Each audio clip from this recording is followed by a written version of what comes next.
out there, could you start off by telling us a little bit about Stonewax and how this has all come about for you?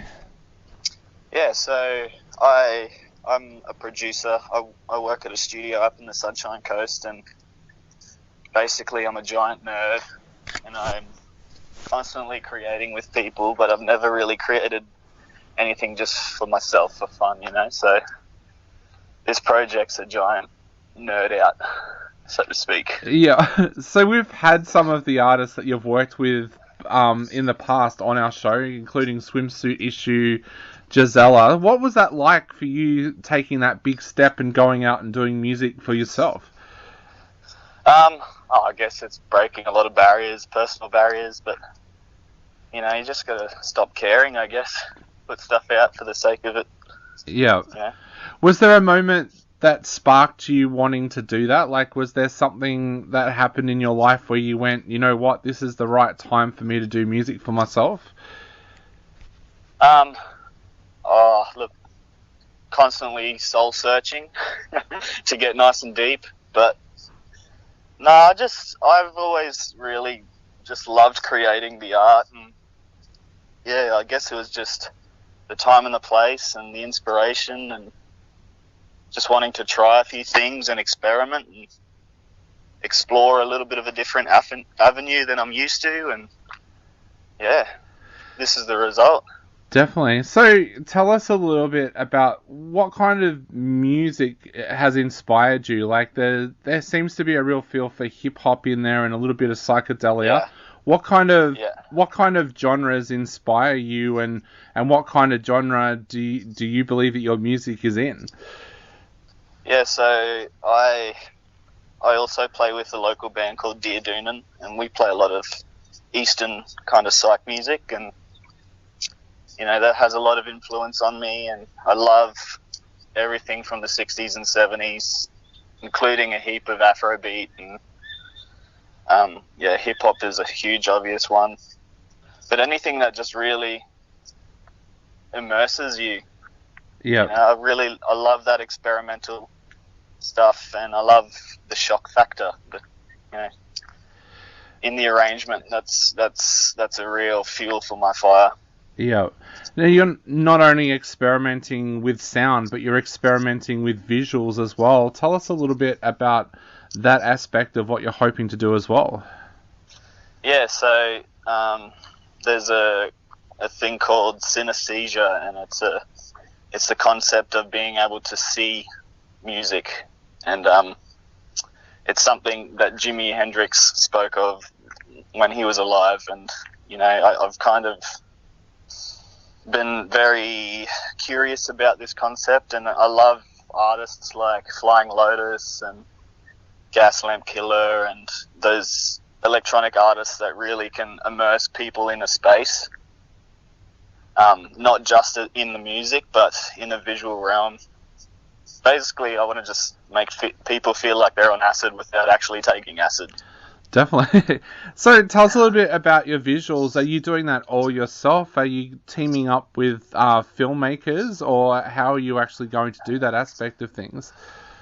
So I'm just kind of experimenting on my own at the moment. Yeah, I'd love to be teaming up with people, and I've been reaching out to a few artists that I really like the vibe of and that are keen to experiment as well. And if there's anyone listening that's keen to experiment, this is the platform. I don't want to just do it for myself. I want to be able to host other artists and allow them to showcase what they can do using my legwork, I guess. Definitely. So what kind of things inspire you with music? Like, you live in a very, very beautiful part of the world, and I'm sure that helps, but what else inspires your music for you to actually sit down and work on music? I'm a huge nerd for many art forms. So film, I love like illustration and comics and video games and stuff like that. I'm not a gamer per se, but I can really appreciate the work that goes into that sort of thing. Yeah. Films, certain directors like Tarantino and Scorsese, people that can really make you feel something. Yeah, you mentioned Oh.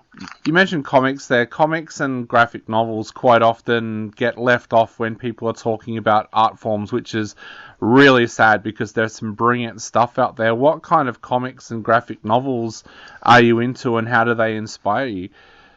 Oh man, I loved everything as a kid, from Simpson comics to Mad Magazine to anime and to DC and Marvel, whatever it was. I just found myself trying to replicate the drawings and, inspired by the worlds created. Yeah, That's, I guess, a huge thing for my music is I want to be able to create new worlds. yeah, It could be for myself, like a subconscious thing, but yeah, that immersive factor is really, a cool thing, and I get that from every art. I try and absorb,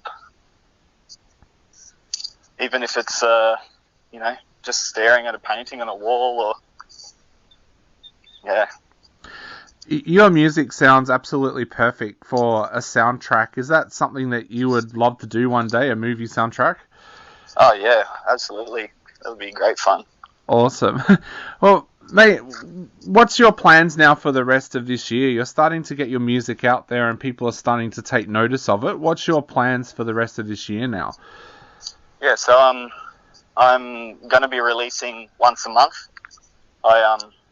With collaborations. So the next release, just a little exclusive right now, but the next release will be the same beat but with Roman MC on it.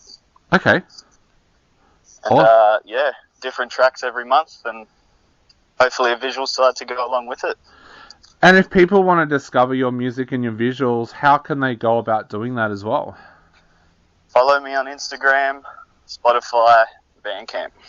Awesome. And is the hope down the track to do some live shows as well, so that people will be able to experience those visuals and the music at the same time in a live environment? Yeah, definitely. That's something I'm exploring right now. Awesome. Well, mate, we wish you all the best of luck with what we're doing, and I'm sure a lot of our listeners are going to follow you. What do they look for on Instagram? If they just search for Stonewax, will you come up? Yeah, or Steve Summers. You'll find one of my profiles. Definitely. Look for the single artwork. Follow the single artwork. Awesome. Well, mate, thank you so much for taking the time to come on our show today. It's been an absolute honour having you on the show, and we can't wait to see what work you'll be doing in the future as well. I appreciate that heaps, man.